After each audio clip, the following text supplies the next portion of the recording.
Here we go in 3, 2, 1. What's going on, folks? Welcome to 34 Questions. Tonight, I have a very special guest, another blast from the past in the college days, Long Beach days. Last name Machado, first name Ethan is on the show. How you doing, man? What's up, guys? Thank you for coming on, man. Thank you for your time and, just being open to participating and sharing your story. Definitely appreciate it. Absolutely. Thank you very much for having me on. It's pretty cool. I hope you have fun, man. At any point, you tell me if you ain't feeling it, we could end it. But so far, no one has done that. So, for the folks out there who are unfamiliar with the show, we do a few intro questions, a little warm up, just to set the tone. I do have a couple icebreakers in there. I'm sure you're familiar with icebreakers too. And then after that, we'll jump into the main portion of the interview where you choose a number between 1 and 34. Got 3 levels: easy, medium, hard. So you could begin easy and then work your way up, or if you want to jump into the deep end, you can do that as well. But yeah, sound good to you, Ethan? Sounds great. Let's get it. Let's roll. For sure, man. My very first question for you is, how have you been? It's been a crazy year. You've been doing well. You've been going through it. How you been, man? I'd say this year, since January to now, it's been going pretty good. Just happy with my wife. I got a little French bulldog as a gift, so it's like our little kid. So he's definitely a lot of work. I'm on my break from work right now, which is cool because it allows me to just be a good husband and just chores around the house, just stay busy and help out where help's needed, pretty much. And at this time, I've been able to see my family, so I'm very thankful for that as well. For sure. I try not to put like our titles and professions into the podcast. However, I got a challenge for you. How would you describe what you do without using your title or position? Just if you're going to explain it to a kid, what would you say? I would say when you see a helicopter in the air, I'm the guy in the back seat. If you see a vegetation fire, I'm the dude in the back seat that gets dropped off. Wow. All right. From the helicopter? Yeah. Holy crap, man. All right. For sure. Yeah. That was a good clue. And, it's up to the audience to think about what it is you actually do. But, yeah, that must be exciting, man. How did you get into all that? Was that like inspirational moment you had and you were like, how'd you come get there? To get to specifically that type of job? Just what inspired you, or like how did you formulate that plan of like, I want to be doing that, What really helped me out is that I worked up in Northern California. I lived in Corning. Oh, shit. So that's north of Yuba City, west of Chico. So I lived up there, and I worked up there for 2 years at a town in Pasquena. And while I was working there, that area there's a helicopter base there that is very well known. They're like one of the busiest bases in the state. And I always wanted to work there, but then I ended up moving down south to be back in Huntington. I got back together with my girlfriend, now wife, and somehow, based upon my physical fitness and just who I am as a character, the airbase down here, someone believed in me and they offered me a position to work there based upon just recommendations and who I was and what I was able to do up north. Kind of paved me a trail here, and I'm very thankful for it and having that opportunity in July of 2019. So it's been your first year doing this, or? Yeah, this is second year, and it's I'm truly thankful for it because it's, I don't know, I'm blessed, man. It's Yeah, that's about it. It's fun though. Because everyone has a job. Everyone's got one. And I very love mine very much. For sure, Yeah. man. That's what's up. I'm happy for you. But fun. Yeah. I mean, it's cool, man. I mean, I want to say we're the same age. Is that the right assumption? Yeah. So I'm 31. Has the 30s been different for you at all? Like for me, I feel like it's hit me differently for sure. Like my mind is just thinking way, I don't know. Is it maturity? But yeah. 100%. What's up? I would say I totally agree. Maturity is a big thing, but I bet like you don't have many days where you just chill around the house and play video games anymore. You're doing stuff. I wish, don't get me wrong, like I wish I could crack the sticks on the N64. But that, and I gotta watch what I eat. Like it sticks to me now. It just doesn't disappear. It sticks. Yeah. I gotta work on that, man. I don't know about you, but I'm good at the activity, pretty bad at my diet. Yeah. It's one of those things where I feel like it's gonna get to a point where I'm just so frustrated that I'm like, man, I gotta just change. But so far, I've been taking advantage. But yeah, I like to think of the way I go about my fitness and health is like I got a calorie bank. Whatever I put in, I gotta take out. So yeah. I'm gonna have to say that when I eat something or when I work out, I'm like, my bank's on empty. I could eat it. Yeah. Exactly. All right, man. Well, before we go any further, I do have some icebreakers for you. Okay. This first one is a one-word spelling bee, and feel free to say no if you don't want to participate. But are you down? Absolutely. I'm spelling stuff, but I think I could do it. All right, man. For sure. Okay. So your word is going to be apparent.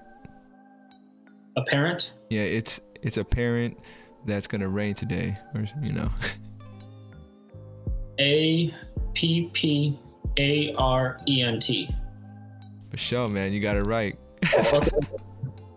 There you go. That's one down. And then so I didn't mention this yet. I forgot to. But every icebreaker that you successfully participate in, it's like a credit where you can turn any question I ask you, and you can turn it back on me if you'd like to. So that's just like I'm trying to make it a little more fun for my guests. And then the next one is a riddle. You like riddles? Their riddles are tough, but I'll try. Yeah. All right, for sure. You'll have 60 seconds, and then you see the timer on the screen. Yeah. All right. After I say it, I'll press that timer. Okay. Here we go.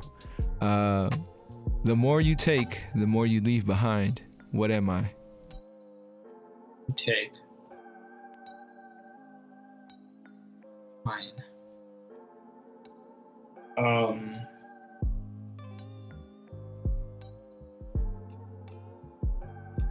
You are a hole? No. You got 45 seconds left. Shoot as many guesses as you want, just to narrow it down, and I'll just, tell you yes or no. Okay. Okay, so you're not a hole. Dirt? Sand? No. Keep going. Is it like an object? It is not. It's not an object that you can necessarily hold, but it's something you can see. Time. For sure. No. Oh, okay. The more you take, the more you leave behind. 10 seconds. Let's say junk. Nah. Lunch. It was footsteps. The more steps you take, the more footsteps you leave behind. Hey man, don't blame the messenger. I found this riddle, so No, for sure. That's really good. For sure. Well, thank you for participating, man. And as we go on, you have a chance to flip one question back at me. We'll jump into some more warm-up questions. This next one is, what would you like the audience to know about you? Audience to know that I'm I'd say my faith. I'm a Christian. I am genuine and caring for every person I know. I would say I take time in people's day to listen to them. Sure. Yeah. Right on, man. I don't think that's necessarily what I would have thought, right off the bat, but for sure. Thank you for opening up. Second question is, if someone were to pay a tribute to you, how would you like to be honored? If I could say today I'm gonna do something in honor of Ethan, what kind of act could I do in your honor? Well, we'll go some fun. I would maybe work out, do maybe an exercise. Okay. Something that I like to do. I'd say these are two ends of the spectrum. One would be to do a really hard workout and push yourself pretty hard. And the other one would be to maybe shotgun a beer or two and have some fun. You gotta have both. You gotta work hard and play harder. I got you. I mean, that sounds like something you could do right after you work out. Shotgun some beer in your honor. Yeah. I think I got you on that one. You can see that in honor of someone. You definitely you push through that. I would say attribute something like that, like a day or something, like what happens, or someone's birthday, like for example, maybe it's like your grandparents' birthday, like someone who's an impactful person, like my grandfather, who was born on April 16th. So on that day, I usually try to do something baseball related because I'm thinking about him. Yeah, that's what's up, man. What's your baseball team? Oh, you're gonna like this. I like the Gigantes. Really? That's a surprise. Yeah. Mainly because my grandpa, he worked for the organization. Oh shit! I did not know that. Yeah, he was a scout for them in the junior college area in Orange County. So, I kind of just liked them, and then I liked the Angels local team. And I can't. If you ask me a Giants player right now, I want to say players from 2014, 2015. Okay. Because I haven't followed baseball as much as I would like to, but I don't know. Buster Posey, Madison Bumgarner, Matt Cain, Linktr.ee. That was a team. That was a squad, man. Brought us those championships. Yeah. Now, those were the great times, man. And I mean, this season, I don't know if you've been seeing the stand-ins, but yeah, we are, and it's exceeded everyone's expectations up here. So, who knows? Maybe the magic is coming back. We'll see. Yeah. It's 2021, 2022. That's when the magic happens. Even numbers. Even numbers. Yeah, we're just setting the ground right now, and next year probably come back harder. And then the last question of the warm-up, man, is on a scale from 1 to 10, how well would you say you know yourself? I would say a 9.5. So I'm looking around my house. I'm like, all right, there's some stuff that's dirty. So I'm not that responsible. I like to say I am, but I'm not, or organized. But I would say 9.5. No one knows himself completely. I always joke, everyone's like a tea bag. You're only going to know what you're made of when you're put in hot water. Gotcha. Yeah. That is, I mean, I get what you mean, and I completely agree.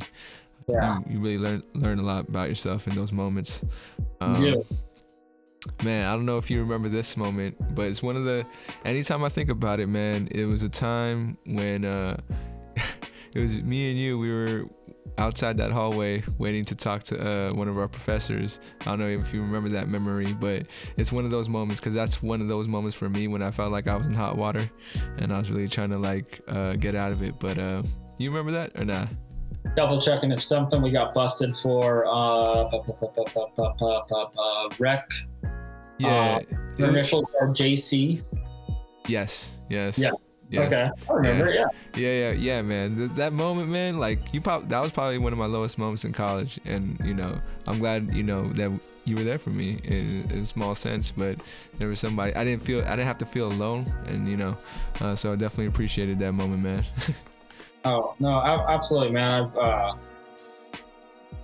moments like that. You have to understand. It's like I've learned. You take ownership for what you did, and then from there you just pass it by. It's just water under the bridge.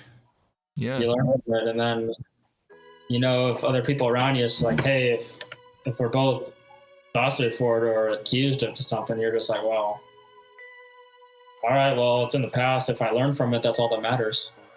You make a mistake twice, then you gotta then you're gonna have to talk to me a couple, but then disciplinary actions, but one time. Yeah. Those are the moments we learn from, no doubt. All right, man. Well, we about to jump into the 34 questions portion. You get to choose your number between 1 and 34. Which level would you like to start off at, though? Easy, medium, or hard? We do medium. Medium. All right, man. Is that cool? Yeah, that's cool. Have you seen any other previous episodes, or are you coming into this like completely like? I've watched a couple. I see them when they show up in the feed. I do listen to it because I think it's pretty cool. I think it's not a lot of people get to do this. I think it's cool. It's something that like you get people. You're not just like talking to people you're not all just like cookie cutters. Mm-hmm. Oh yeah. Oh, I see what you mean. Yeah. Everyone's just different, and I don't know. That's pretty. It's interesting. Then I think that's what this podcast. You want it to be interesting, and that's what I like about it. That's from what I've seen. I appreciate that, man. Yeah, I was just curious because a lot of folks who come on, they tell me they don't watch, so they know that, or so they don't know what to expect, and so I was just wondering. But I appreciate the kind words, man. Definitely, trying to go for something big. What's your first number? We'll go to 24. 24. Do you think you know what you're doing? Do you think is that like every day? Just I would say like in life in general, do you feel like you got a firm grasp on what you're doing, your plan, and your vision, for yourself and your family? I'd say yes. Yes, I do. I definitely have. With that, it takes work. It's not, I can't just lay around and say, do I know what I'm doing? It's not like a seed. I go plant it in the water and it's going to come back and grow me a tree. Yeah. No, actually, I do. I've definitely put some work in. I set these goals. It was pretty cool. I wrote when I was 28. Yeah, I was 28, 27, 28. I wrote on a notebook. I was taking a class. I wrote a bunch of goals in there on what I want to do. And I went back actually to look at that probably about a year ago. And it was cool because from the goals from when there to now, I hit a lot of those goals. Just personal little accomplishments. For sure. And still today, I don't know, I have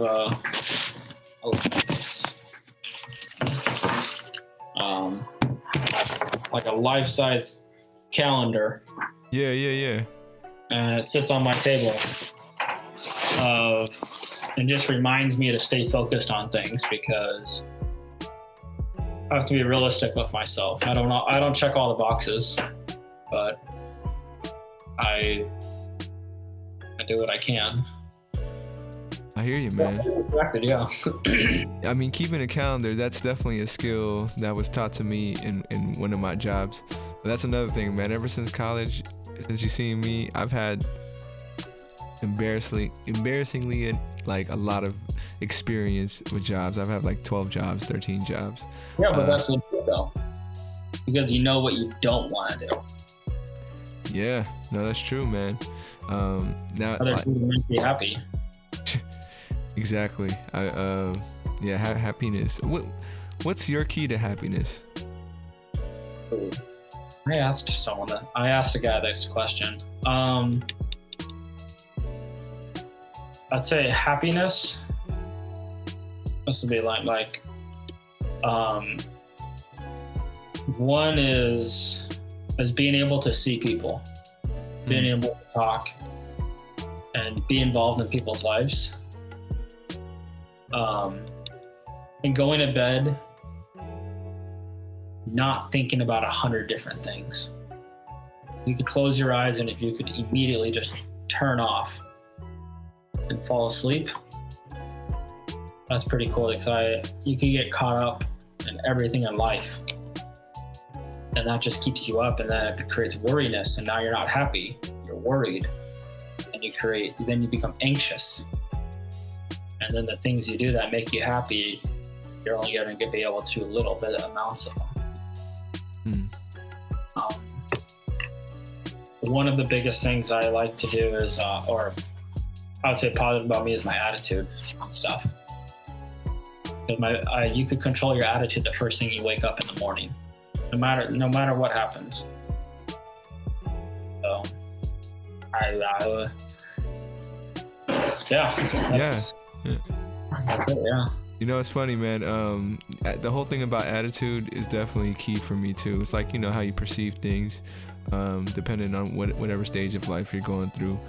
When I was a kid, I remember this off the top of my head. I had this hat. It had like the Tasmanian devil on it, cool. From Looney Tunes, and it said "Attitude is everything" on it. And I remember it being, yeah. I wish I could get that hat again, just so like, for nostalgia. But yeah, man. And that was also one of if not the top, one of the top things my mom would always tell me when I was a kid was, you know, attitude is everything. And it's similar with you, man. Like, having a good attitude is important. When do you think you came to that realization? Was that something that was just kind of like came natural to you, or did it have to be like some kind of epiphany or revelation that you had that, you know, attitude is pretty important? No, it's something that I wish I had it when I was younger, but when did I really get it? I would say when I took a chance and I moved up to Northern California. I had like 2 or 3 jobs, just living the hustle life, living with roommates. Don't get me wrong, roommates are incredible, amazing people. You learn how to cope with people. You really learn what you need to work on. Living with other people. But at that time when I dropped everything to move away from SoCal, to resign from both jobs or 3 jobs, and then just living the hustle bustle life was over when I was focused on something. While in that, I had one goal to do, and with that goal to get there, you had to have a positive attitude through it. And so I kind of just, here I am at step 1 and I need to get to step 20. So I hit moments where I fell down multiple steps, go up step, fall down 3, but sure. I got you. Go ahead and throw me another number. We'll take number,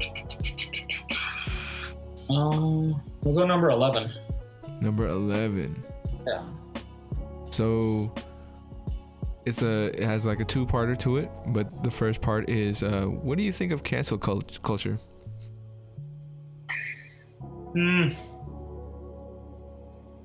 One, I think there is like learning from it. We have to learn from cancel culture that things weren't right a long time ago. Maybe things were like acceptable, maybe things were all right, but I think they were acceptable because no one really stood up. No one be like, hey, that's probably wrong, or just what you see. It's not the best. I definitely, it's hard sometimes to see stuff like the cancel culture on the news, or just, I think it's more of a word with social media being brought up and everyone has instant access to the tip of their fingertips. You and I, as kids growing up, I didn't get a cell phone until I was in high school. What about yourself? Yeah, I was man, I wasn't spoiled, but I had one when I was 12, man. Okay. Yeah. What's up? Did you get the Razor? No, man, I had the Sidekick. You remember the Sidekick? The little flip thing. Yeah, man, I was one of the. I was on AIM on Instant Messenger all day, every day. Just so that's what I'm excited to get my online friends from way back when I was a kid on this show. I know they're gonna come on in one day, but yeah, it's a trip to think about that. But yes, I was 12, man. But you're gonna say? Yeah, no, just with the whole cancel culture, I think that's awesome. People, like a coin has two sides. An argument, two sides. You got to be like, why was this here in the first place? What did it do? What did it help? I always look at like cancel culture. I heard an interview with a question about Lance Armstrong. Mm-hmm. A guy that I paid attention to and admired in sports. Put yourself in his shoes.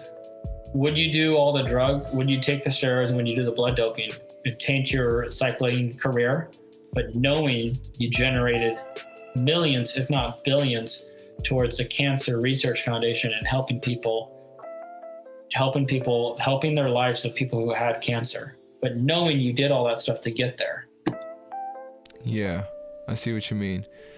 Very difficult answer. Yeah. I mean,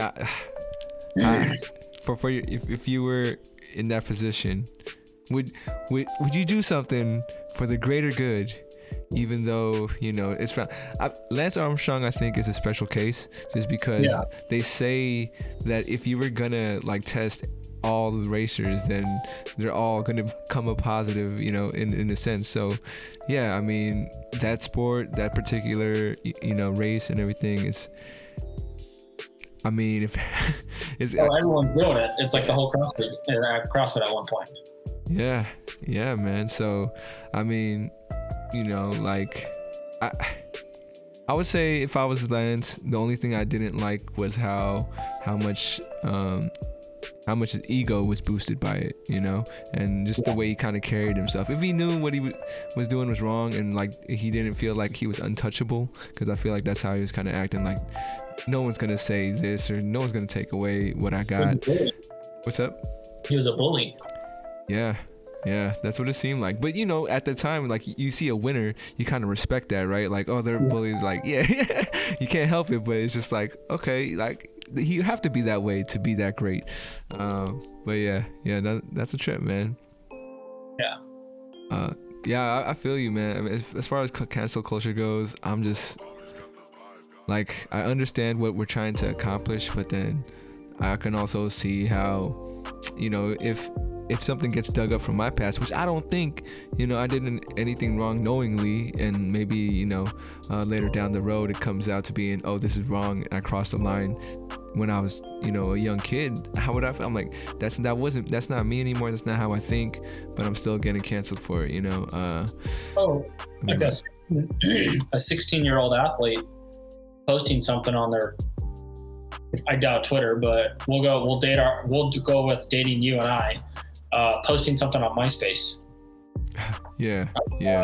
Posting something on MySpace in the early Facebook days, and then now, like 15 years down the road, you're a completely different person. You're educated and stuff, and now something brought up like that, and now possibly your life could be ruined and jeopardizing your career to potentially helping you or your family because of something you did as a 15-year-old kid. I know myself as a 15-year-old kid. I'll say I water ballooned, just tons of mischief stuff. Mm-hmm. And there's no way I can do that now. And there's no way I would think of it because of the mind. adult. Yeah, man. Someone described it to me, and you could tell me if you think this is correct or not. But the way they compared it to was like, if you were gonna charge somebody for running the speed limit when it was like 25 miles per hour 10 years ago, it's like you're trying to get them on something that's been in the past. But would you say that's like a correct analogy, or? I would say so, yeah. Almost that, or like the future version of like Minority Report. They arrest the people in the crimes before it happens, but they're going to commit the crime, but they arrest them before it happens. Yeah, and it's like once it's on social media, it goes quickly. It's like everyone does not want you become untouchable in the wrong sense. Oh yeah, the whole social media thing, it's interesting. A lot of, you'd see athletes get caught up into it. You said a lot of athletes a lot of athletes get caught up in social media, or just people who I'd say celebrities and stuff. Mm-hmm. And I'm like, where do you have all this time to do it? For real, man. I don't know. There was the next thing the question I was gonna ask you was actually gonna be one of the curveballs. So I'll just like throw it in right now. For you, it's social media is blank. Fill in the blank. Ooh. That's I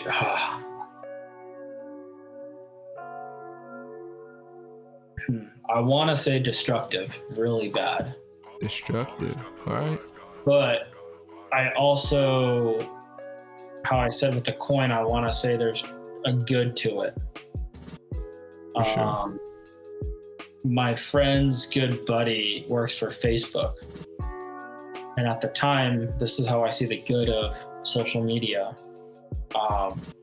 My wife, Katie, when Katie and I were talking again, we used Facebook Messenger in order to talk to one another. Facebook Messenger video. She lived in Australia and I lived in the States. So we used social media to connect to each other and to build that relationship and the foundation that we have today. Without social media, that would never have happened. We would not have been able to build that bond that we have today. We probably would have had phone calls,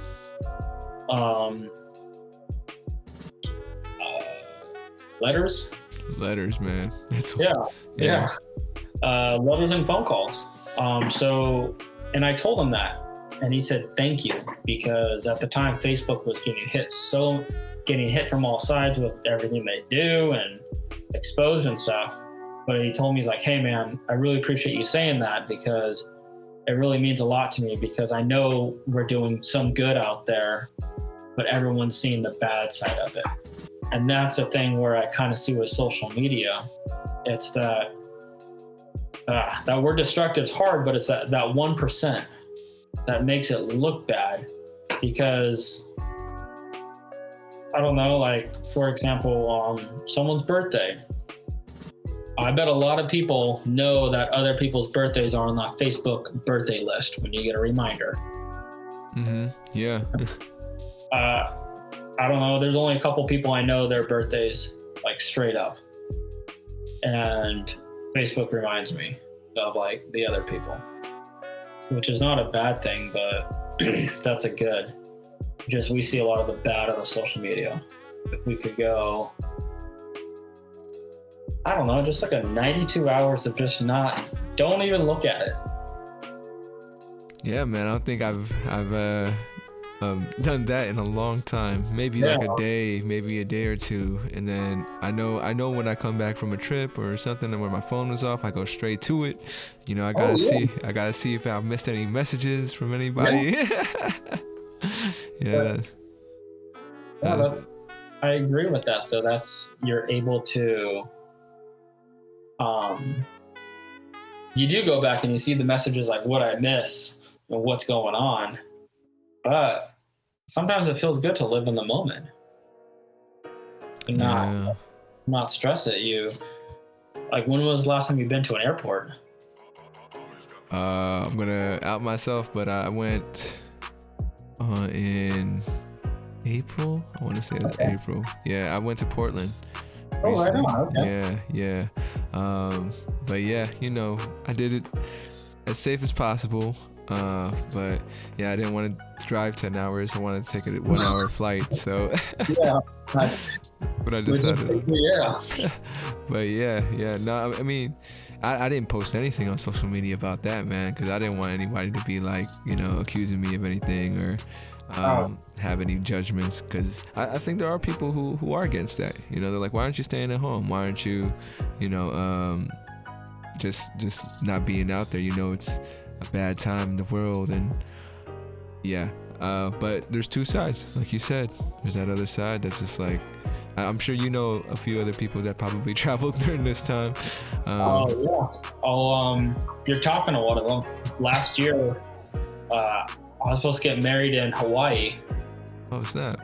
And it got canceled. It said we just got married on the Pacific Ocean. Or the Pacific Ocean, just different beach. We got married in Huntington instead of Kauai Beach. On the beach though, man? That's what's up. But it's interesting when you talk about traveling. I wouldn't feel bad, man, for you traveling. Flight tickets are super cheap. Yeah, but as long as you're safe and you're smart and you do have that conscious in the back of your brain, in the back of your mind, that like, hey, I am doing this, but you know what? I know some people I personally know that aren't all right with this, but you know what? I'm not going to bug them. I'm not going to do this to bug people. I'm doing this because it's something you want to do. Yeah. And I wasn't trying to be reckless or anything. No. And my job at the time was testing me twice a week until I finally got the vaccine. But yeah, I felt like I was doing it safely. I was doing the right things, and yeah, so I was open to it. And also, I guess I just knew a lot of people who were traveling too, and I'm like, they're traveling, I guess why can't I? Yeah. That's how I felt about it. But for sure, let's keep rolling with a couple more numbers, man. You still want to stay medium, or you move up, move down? We'll do medium, and then I'll hit one for the fences hopefully later on. I got you. No worries. Go ahead and throw me a number. We'll go number 7. 7. It is. If your life stages were broken into books, what would they be called? So, the first part of this question is like, how would you divide your 31 years in life? Like, which sections? How would you like group them? 1 to 7, 1 to 12. And then so on. The eras, your eras. The eras. Okay, I'd say we'll go chronological, start in the small, as far back I can remember. The era, we'll go with me as like a little kid. That's living up in Cambria. My parents were on the verge of divorce. And then 2nd grade, I think they got a divorce. And then 3rd grade is when my mom moved back down to Huntington. And so I would say, boom, chapter. You have family, then separation. Right there. Then 3rd grade, I don't know, probably 8th grade. That's just finding yourself and doing what kids do. Get in trouble, learn, make mistakes, develop friends. High school, you kind of get more serious with sports. That's a 4-year thing. Maybe at the end of the high school, you start talking to girls. I did. I don't know what you would call the chapter. And leaving the teens. Yeah. Then I would say I definitely call myself the Weekend Warriors was late teens, early 20s. Weekend Warriors? Oh yeah. There was a summer where myself and 2 other very good friends, we got I think it was 6 or 7 road trips in during this. Yeah, from from going to Tijuana or going to camping in Rosarito. The crazy story there, to sleeping on the beach in Cayucas, to going to Big Bear, to everything. We were able to do it all. And then obviously 20s, get in shape, you have like a life-changing moment. I was pretty obese at one point. Yeah, big boy. I didn't know that, man. No, not many people do. I went to a 24-hour fitness. The lady says I ate a lot, and I still do. But I got my wisdom teeth taken out, and the anesthesiologist didn't put me under because they were looking at my heart and like, hey, this doesn't look right. And I was like, okay, well, I'm just got an office job doing whatever. And so I had to go to a doctor, a cardiologist, to get signed off to get my teeth taken out first. And she said, hey, you're getting a little chunky. You got to change. You got to make your life changes. Life's going to get really hard for you. Really, dude? Yeah. Yeah. And that day, I think I rode my bike to work, or I went on a bike. Yeah, I went on a bike ride. And it was just like a damn. And that was a rough time. But yeah, so their book, next chapter, I'd say the wreck life, for sure. The wreck life. That was from the Newport Beach days, college days, to outside working for Newport, San Clemente, Crystal Cove, and then after that, I kind of had to like grow up. I had to make a decision, make a big decision, like, hey, am I going to be doing this longer? Am I going to be continuing with like 2 jobs, potentially 3 jobs, amazing jobs? I loved them, and I developed friends as I have today. But would I be able to sustain life for a family and doing all this and have the quality of life and be happy doing all this? The answer is no. And so I pursued something that I wanted to do a long time ago. I just never really sacked up the courage to do it. And I rolled the dice. And that, I would say 26 years old, 27 years old. From that chapter to still on, I'm still writing that book. I got you, man. Yeah. I got you. Yo, I mean, first off, I want to say thank you for opening up. You threw some heavy stuff in there. Definitely appreciate you sharing those parts of your life and story. Yeah. What's it called? I don't know if you knew this too, but I was a big ass kid, man, when I was growing up. I didn't get fit or like start my fitness journey until I got to college. My freshman year at Long Beach, I was by myself, feeling kind of lonely, so I just hit the gym like every day. Right. Yeah. That's how it kind of worked out for me. But yeah, I'll tell you this now. I was at 280 at my heaviest. Yeah. It was, I was coping with stuff by eating, and I feel you. Once you're a big kid, you're pretty much a big kid the rest of your life. The way you eat, at least. How good is good food, though? What's up? How good is good food? Oh man, it was great, man. I ate like good food all the time, and a lot of it. I never had self-control. It was like finish what's on your plate, or you didn't want anything to go to waste and all these things. So yeah, I was one big switch I made going into college was no more rice, and even to this day I hardly eat rice. I don't know, it kind of scares me, to be honest. It's like, man, if I start eating rice like I used to, it's just gonna come back and put me in a hole. No, that's one big. I still love bread though, pastries and all that stuff. Carbs, man, it's fucking carbs always getting me. Where are you walking around now? So that's another thing. I don't check, because I think the numbers also get into my head. Like, for me, it's like if I can just, I do count calories burned a day, but I don't check my weight. Yeah, just because I think it'll get in my head.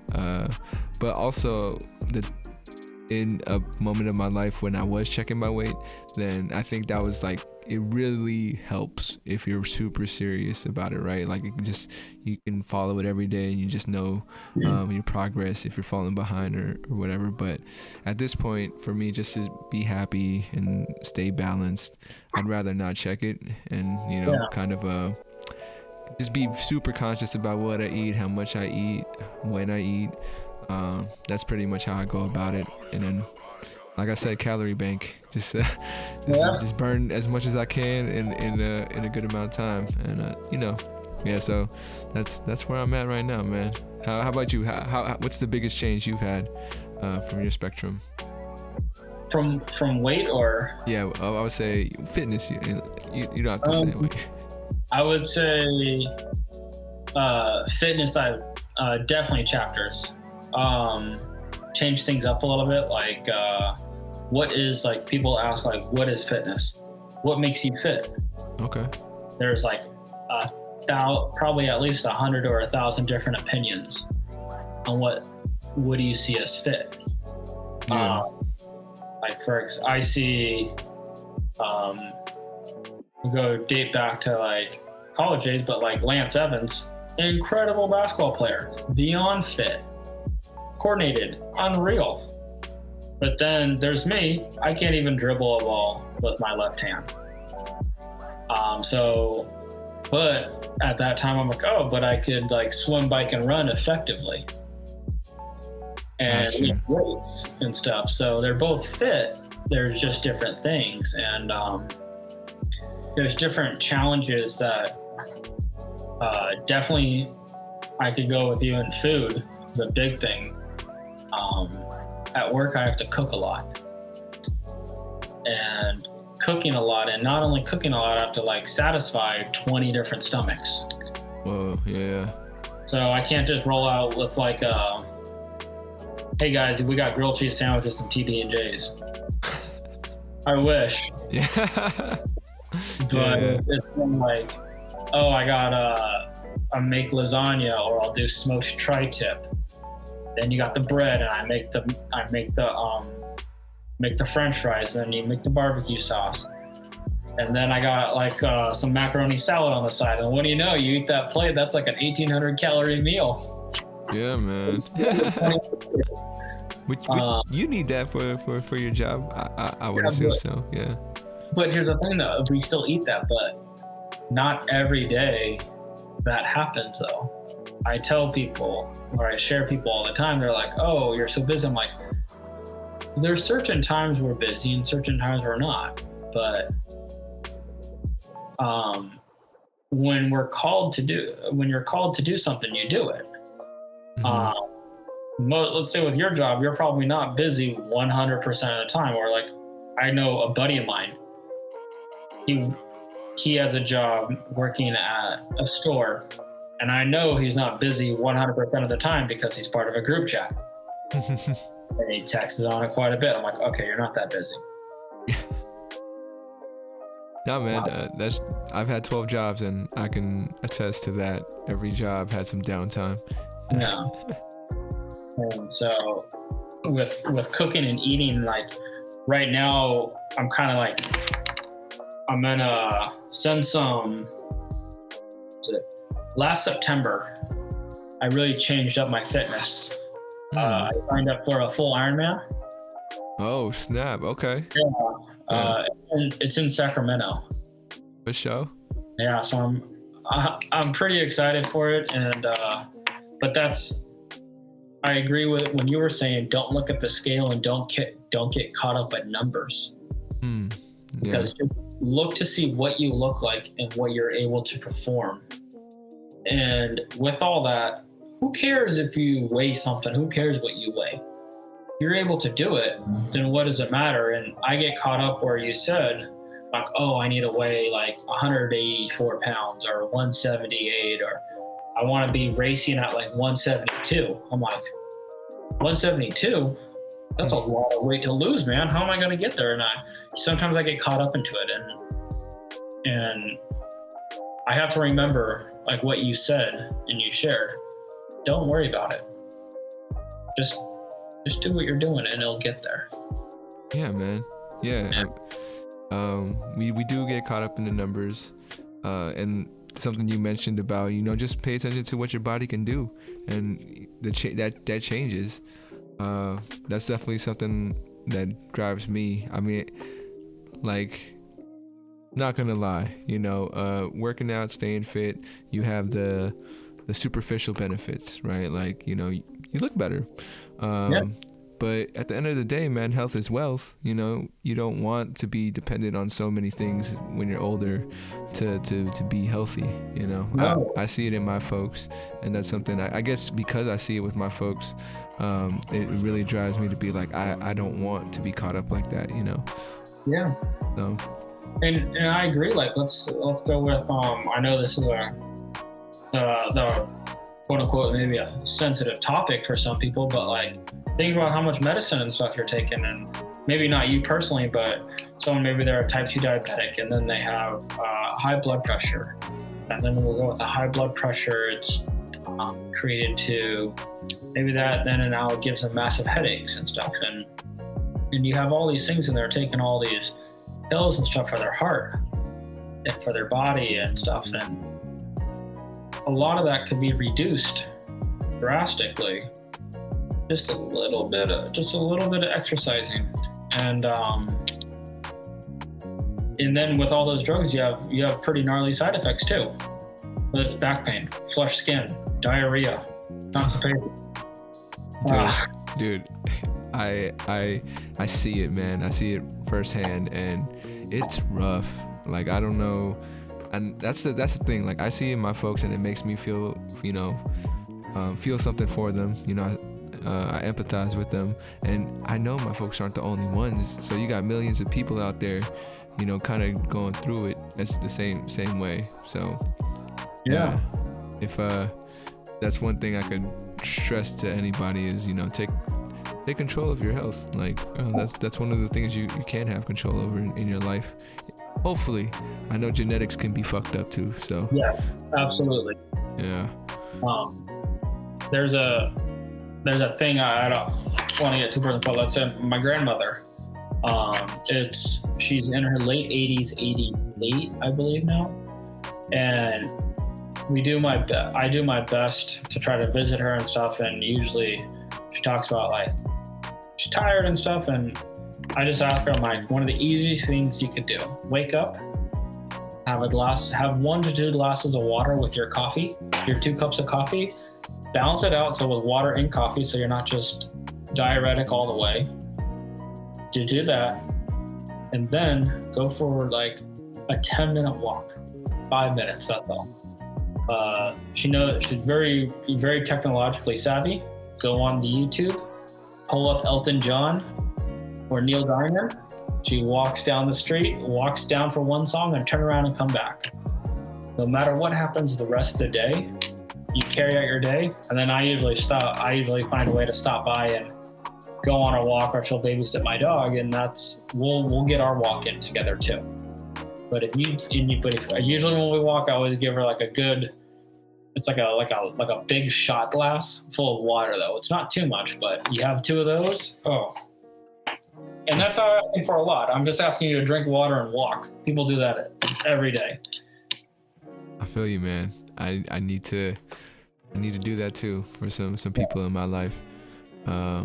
Yeah, that's what's up. Shout out to your grandma, man. 88, still staying active. I know it's. I push her. You got. I joke. I'm like, hey, grandma, we can't walk for. I'm tired. You got to help me out here. Give me a break. You're working too hard. I gotcha. For sure. Just a heads up, man. We have about 10 minutes left in the podcast. Just want to say thank you again. I hope you're having fun. Was it cool with you? I'm enjoying this. This is good, John. For sure, man. I appreciate it. So at this point, I do have this new thing. It's called what's another word for mantra? For what? A mantra, or like. I'm sorry, I'm not sure. Like a motto, like so mantra, motto, creed. What? Slogan? A slogan, a little bit, yeah. Well, I guess I still haven't found the right word. I'm trying to see if any guest that comes on can give me a better word for it. But right now I'm going for the 34th mantra. I have 3 fill in the blanks, and that's kind of like a motto or something. Like, when you meditate, I'm sure you're used to it because you're an athlete, and I think a lot of athletes have this in their head when they're working out or whenever they're pushing themselves. But I'm gonna say a phrase, and then you just fill in the blank. All right, just three of them. It's I am blank. I'm humbled. I'm humbled. I can blank. Do anything. I'm humbled. I can do anything, and I will blank.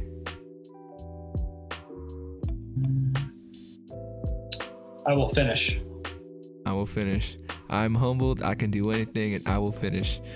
That's the 34th mantra, man. And everybody has their own mantra. But maybe if you take a listen to this someday in the future, you'll just remind yourself about, how you're feeling in this moment. But all right, man. We gotta jump into some concluding questions. We've hit the conclusion portion of the podcast. And this next question is actually from my previous guest, came on yesterday. Shout out to Ike. And his question for you is, if you're having a family cookout or friends coming over, what's the meal that you prepare to blow their socks off?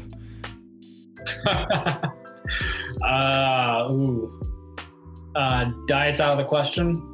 Diet's out of the question, man. Okay, good. Diet's out of the question. We'll go religious beliefs out of the question. So there'll be some pork.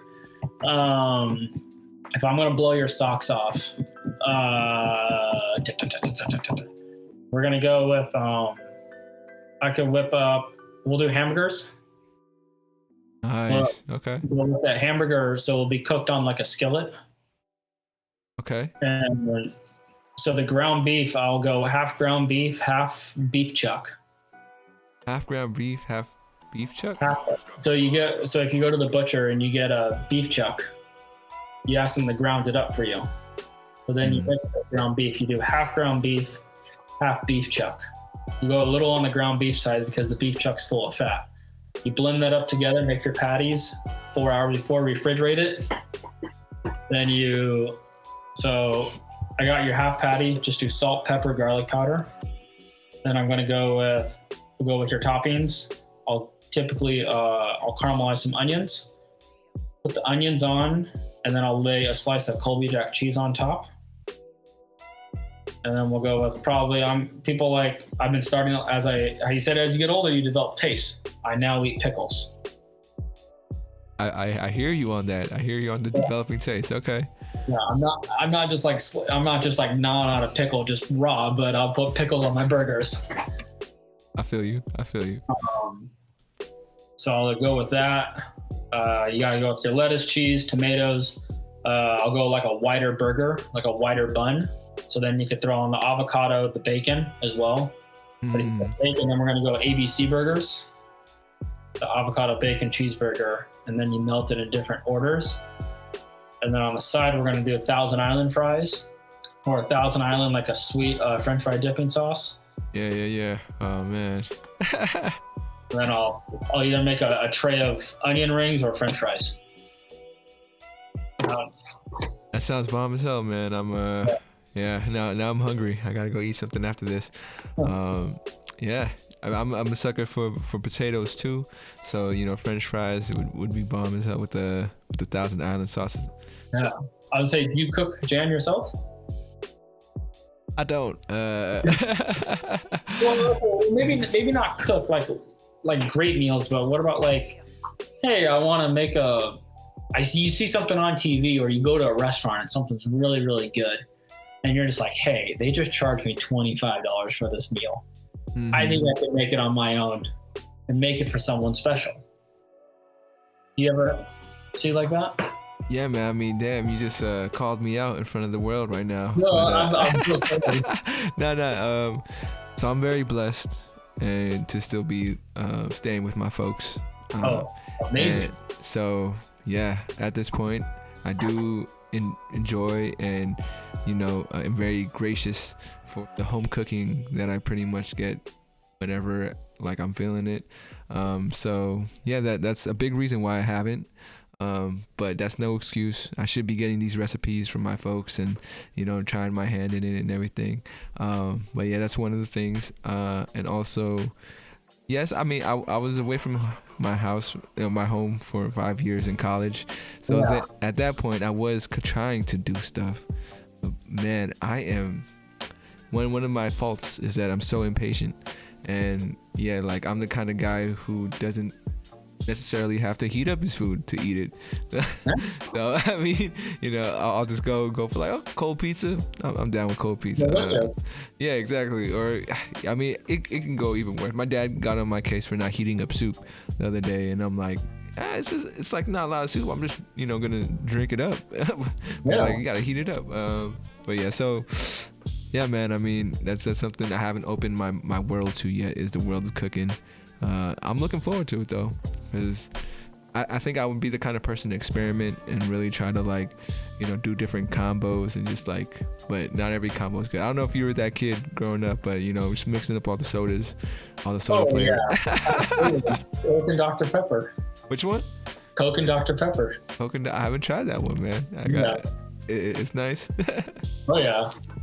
All right, for sure. I'm gonna try that. Now that you mentioned it, and I've never tried it, I'm gonna check that out. Give it a shot. Equal parts, 50-50, or? I'm more of a Dr. Pepper guy. So Dr. Pepper, then you do a little Coke on top. Okay, for sure. And then my next question for you in the conclusion is, what would you like to ask the next guest that comes on to 34 questions? Ooh.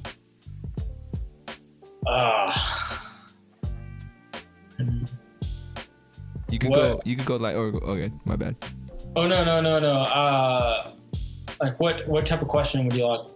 Oh yeah, I was gonna say you could go heavy or light. It's all up to you. You could give the next person on the show a break, since you basically answer hard questions throughout the whole podcast, or if you want to just like leave them something, to have them think about, or go deep into it. It's up to you.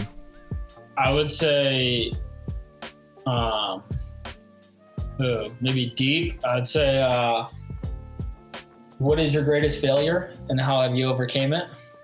Okay. Or let's go opposite. What is something that you're most proud of? Like, what's your biggest accomplishment? I gotcha.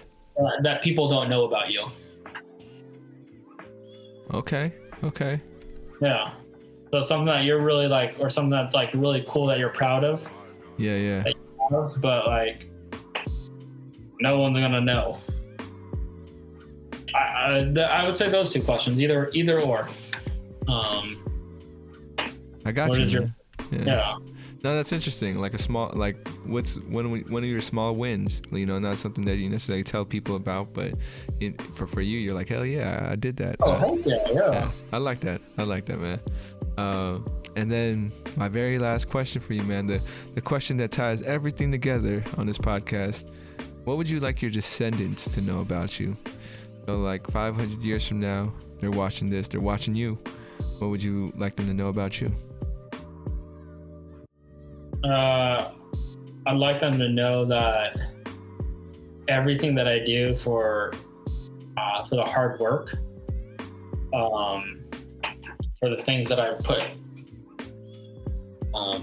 the time at work, I do what I can to instill, like, if my kids are seeing me exercise and work hard and love my wife and love them and respect my friends and family, and not even friends and family, but respect just people in general. Like, it's easy for you to love your family or to care for them, but it's sometimes challenging to love people that you don't know, people across the street, people you care.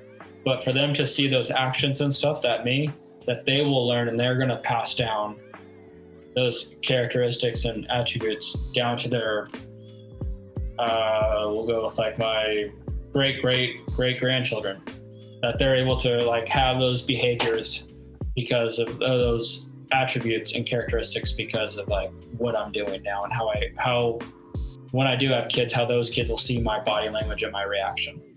I got you, man. I got you. Any last words or anything you want to add before we head out? Absolutely, Jan. Thank you, man. Yeah, man. Of course. It's been fun to reconnect, man. And hopefully, if I ever get down there, we could grab some lunch or something. You could tell 100%, man. Tell me some of the great food spots. That, or even if I head up to the Bay Area, I travel there quite. I would say at least once a year I pass by. For sure, man. For sure. I'll be here. I'm trying to get settled down and, find what's my calling is and embrace it to the fullest. So I think I'll be in town whenever you come up. But I do have a question though. Are you excited for sports for the Bay Area? Yeah, man. absolutely. I mean, definitely. I'm a Niner fan, so the whole it was such a long build up to the draft, man. Like so much media talk and all that stuff. So Trey Lance, surprised. I don't know. I mean, I had no idea about Trey Lance until the draft. He's North Dakota, right? North Dakota, yeah. Same. What's that? Same as Carson Wentz, I think, right? I believe so. Yeah. Same as Carson Wentz. I know. I mean, of course, after that pick, I had to check out his highlights and everything. He's a young guy. Only got like 18 games or something, or not. My bad. I don't want to get the games wrong. Yeah. But I know that he hasn't had a lot of tape on him. He is an unknown. He could be like the greatest of the great, or he can bust. However, I know with John Lynch and Kyle Shanahan, and to make that trade, from whatever pick we had down to the third pick and giving up our future, they had to believe in this kid. I hope they did their research, and he seems like a good guy. Like, he works hard and he's about it. It's really a mental thing now. If his first mistake is either gonna take over, and you said the attitude, he could be down on himself, or he can be okay, I'll learn from that, move on. I really think for the quarterback position, that is a huge thing. You could have the talent, you could have the strength, and the accuracy, but if you can't get over your mistakes, then man, I don't think you could be one of the greatest. So that has yet to be seen. Excited about them. Nice. I like that. And I'll go about it. Jimmy Garoppolo is healthy all year and he plays really well.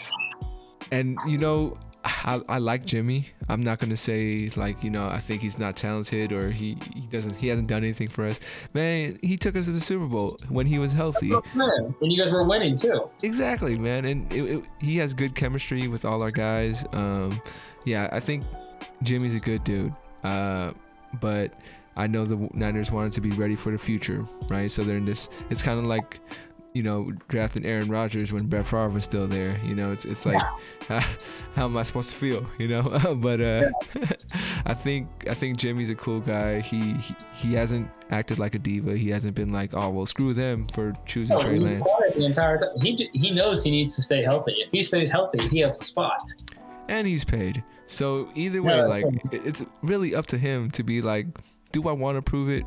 Because if I don't have to. But I think he does. I think that's one thing I like about Jimmy. He's competitive, and his attitude about this is appreciated. He's more open. And yeah, I think George Kittle said it best. Like, if my first string quarterback can't beat the rookie, then he might as well not be my first string quarterback. And I was like, I like that, George Kittle. Yeah, good way to put it. Coming from a guy who knows the stuff too. Yeah, man. How ain't your team the Broncos? I want to say. I do like them. Yeah. Yeah. Definitely, I like the Broncos. You're not gonna like this. When I got into coaching, so I coached a ton of flag football. I started liking the Patriots. I see. That's not bad, man. I have nothing I'm a football fan, so all the Yeah. teams, I've had my favorite players, favorite moments from all them teams. It's just that the Niners I like the most. But yeah, man, that's cool. The Patriots, they might get Julio. I saw that. I don't know if you. Yes, they might get him. With that team though, in their organization, I respect how they run it. Their business, and they're all about winning and steps ahead. But just let's be real, Tom Brady, no one predicted he was going to be good. Yeah. They got very fortunate. I think they would have was 9 Super Bowls. I think so.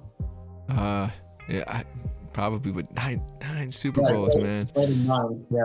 Whew. Yeah, that's. And Belichick is driven now more than ever to prove that he can do it without Tom. So, it's Tom. I think it's week 4 or week 5. The Tampa Bay played the Patriots in Boston, Foxborough. I seen that, and I heard that they're like the tickets are like 15,000 or whatever. Yeah, some crazy amount. A regular season football game. I mean, it's like Jordan, but with Tom, I don't know, man. It's that game. People are saying it could be like, if depending on how Cam like handles the first couple of weeks, could be the first game for Mac Jones, and that's just gonna. Yeah, that's right around. Cam's got a long enough leash to either do well and run free or hang himself with it. I'm surprised he came back to the Patriots, man. That was a surprise for me. I thought he was gonna end up somewhere else. Oh yeah, well they gave him a chance because a lot of those players didn't return. Yeah. Oh yeah. On the COVID policy, so they're kind of left with like a JV NFL team. Very bare bones. Very bare bones. Yeah. But I definitely saw some mistakes Cam made. I wouldn't put it all on him. He had to carry that team. So we'll see. I like Cam, so I hope he does well and like revitalizes his career. Oh, dude, yeah, Cam's a homer, man. You gotta he seems like a really funny guy if you knew him on a personal level, I think. Yeah. At least, like if I was going to ask him how well he knew himself, I think he'd have a pretty high answer for that. Oh, yeah.